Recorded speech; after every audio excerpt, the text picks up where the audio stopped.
آج کل سب غمگین کیوں ہیں؟ بابا کل کہہ رہے تھے اربعین آنے والا ہے. کیا ہم اس سال بھی امام حسین علیہ السلام کی زیارت پر نہیں جا پائیں گے؟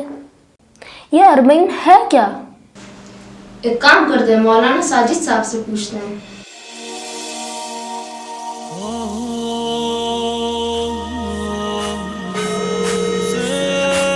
السلام علیکم مولانا صاحب. علیکم السلام ورحمۃ اللہ. مولانا صاحب اربعین کے بارے میں آپ سے کچھ پوچھنا چاہتے ہیں. جی بیٹا ضرور پوچھیے. مولانا صاحب اربعین کا مطلب کیا ہے؟ بیٹا اربعین عربک لینگویج میں 40 کو کہا جاتا ہے اور اس نمبر کی ایک خاص امپورٹنس بتائی جاتی ہے. قرآنی آیات اور روایات میں بھی اس نمبر کا کئی مقامات پر تذکرہ آیا ہے. اچھا مولانا صاحب، قرآن مجید میں اربعین کا لفظ کہاں کہاں آیا ہے؟ بیٹا کئی مقامات پر قرآن مجید میں اربعین کا تذکرہ ہوا ہے. جیسے ایک سورہ بقرہ کی آیت نمبر 51 ہے جس میں پروردگار فرماتا ہے وَإِذْ وَعَدْنَا مُوسَىٰ 40 لَيْلَةً، اور یاد کرو اس وقت کو جب پروردگار نے حضرت موسیٰ سے 40 راتوں کا وعدہ کیا تھا. یہ ان 40 راتوں کا تذکرہ ہے جن میں حضرت موسیٰ علیہ السلام کوہ طور پر اللہ سبحانہ و تعالیٰ کے مہمان ہوئے تھے. مولانا صاحب، کیا معصومین علیہ السلام نے بھی 40 کے عدد کے بارے میں کچھ بتایا ہے؟ جی بیٹا، پیغمبر اکرم صلی اللہ علیہ وآلہ وسلم سے ایک روایت میں ملتا ہے کہ جو شخص اپنے آپ کو 40 دن گناہوں سے دور رکھے گا، اللہ اس کے دل کو پاک کر دے گا اور اس کی زبان پر اچھی اور سچی باتیں جاری کرے گا. اور اس کے علاوہ بھی مختلف مقامات پر اس عدد کا ذکر آیا ہے جس سے 40 کے عدد کی امپورٹنس معلوم ہوتی ہے. 40 دن عبادت اور ذکر خدا میں مصروف رہنا، 40 دن تک گناہوں سے پرہیز کرنا، 40 مومنین کو نماز شب میں یاد کرنا، 40 حدیثوں کے حفظ کرنے سے قیامت کے دن انسان کا فقیہ اور عالم اٹھایا جانا، 40 مومنین اگر مرنے والے کے اچھے ہونے پر گواہی دے دیں تو پروردگار کا اس کو بخش دینا، 40 سال بعد انسان کی عقل کا کامل ہونا.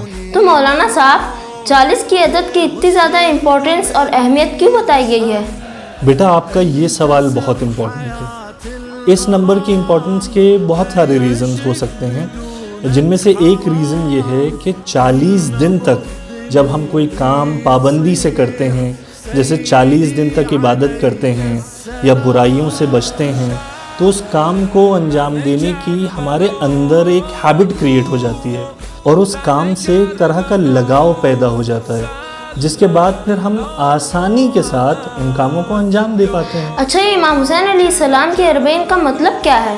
بیٹا 20 صفر 61 ہجری کو امام حسین علیہ السلام کی شہادت کو 40 دن مکمل ہو گئے تھے، جس کی یاد ہر سال اربعین حسینی کے نام سے منائی جاتی ہے. کیا روایات میں دوسرے معصومین کی اربعین منانے کے بارے میں کچھ بتایا گیا ہے؟ یہ خصوصیت صرف امام حسین علیہ السلام کو حاصل ہے کہ روایات میں آپ کی اربعین منانے کی تاکید کی گئی ہے، اور امام حسین علیہ السلام کی شہادت کے بعد کے لیے ملتا ہے کہ 40 دنوں تک فرشتے آپ کے غم میں روتے رہے، آسمان سے خون کی بارش ہوئی اور سورج آپ کے غم میں سرخ رہا. تو امام حسین علیہ السلام کی اربعین کے بارے میں معصومین علیہ السلام نے کیا کہا ہے؟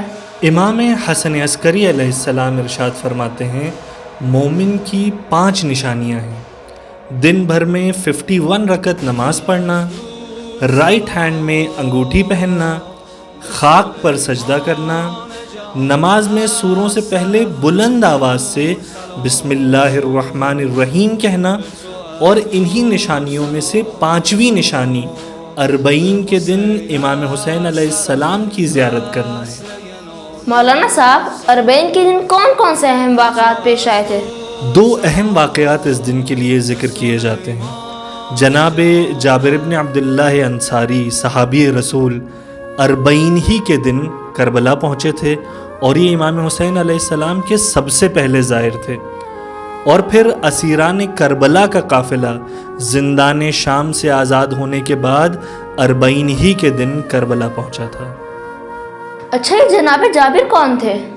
جناب جابر ابن عبداللہ انصاری رسول خدا صلی اللہ علیہ وآلہ وسلم کے وہ صحابی تھے جو امام باقر علیہ السلام کے زمانے تک زندہ رہے اور آپ کو 7 معصومین کی زیارت کا شرف حاصل ہوا۔ پیغمبر اکرم صلی اللہ علیہ وآلہ وسلم نے آپ ہی کے ذریعے اپنے 5ویں جانشین امام باقر علیہ السلام کو سلام کہلوایا تھا۔ حدیث قصہ بھی آپ ہی سے روایت کی گئی ہے۔ آپ امام حسین علیہ السلام کے سب سے پہلے زائر تھے جو 40 ہی کے دن عطیہ کوفی کے ساتھ امام حسین علیہ السلام کی زیارت کے لیے کربلا پہنچے تھے۔ تو جناب جابر جب کربلا پہنچے تو آپ نے کس طرح امام حسین علیہ السلام کی زیارت کی؟ جناب جابر جب کربلا پہنچے تو سب سے پہلے نہر فرات پر غسل کیا، پھر چھوٹے چھوٹے قدم بڑھاتے ہوئے قبر امام حسین علیہ السلام کی طرف بڑھے، جبکہ ان کی زبان پر ذکر خدا جاری تھا اور عطیہ کوفی آپ کے ہمراہ تھے کیونکہ جناب جابر اس وقت نابینا ہو چکے تھے۔ پھر جب امام کی قبر کے پاس پہنچے تو اپنے آپ کو امام کی قبر پر گرا دیا اور ہاتھ قبر پر رکھتے ہی بے ہوش ہو گئے۔ جب ہوش آیا تو روتے ہوئے 3 بار آواز دی، یا حسین یا حسین یا حسین۔ پھر اس کے بعد درد بھری آواز میں قبر کو خطاب کرتے ہوئے فرمایا، حبیب لا یجیب حبیبہ، ایک دوست اپنے دوست کو جواب نہیں دے رہا، اور جواب بھی کیسے دے سکتا ہے جبکہ رگیں بریدہ ہیں اور سر و تن میں جدائی ہو چکی ہے۔ مولانا صاحب آپ دعا کیجیے یہ بیماری جلد سے جلد ختم ہو اور ہم سب کو کربلا کی زیارت نصیب ہو۔ ضرور بیٹا، آپ بھی دعا کیجئے، پروردگار بچوں کی دعا کو جلدی قبول کرتا ہے۔ اچھا مولانا صاحب آپ کا بہت بہت شکریہ، آپ نے 40 کے بارے میں ہمیں بہت کچھ بتایا۔ نہیں بیٹا، شکریہ کی کیا بات ہے، یہ تو میری ذمہ داری تھی۔ آپ کو جب بھی کوئی سوال ہو مجھ سے یا کسی بھی مولانا سے آپ پوچھ سکتے ہیں۔ پروردگار آپ کو اور آپ کے والدین کو سلامت رکھے، آپ کے علم میں اضافہ فرمائے اور ہم سب کو امام حسین علیہ السلام کی زیارت کی توفیق عطا فرمائے۔ آمین۔ خدا حافظ مولانا صاحب۔ ٹھیک ہے بیٹا، خدا حافظ۔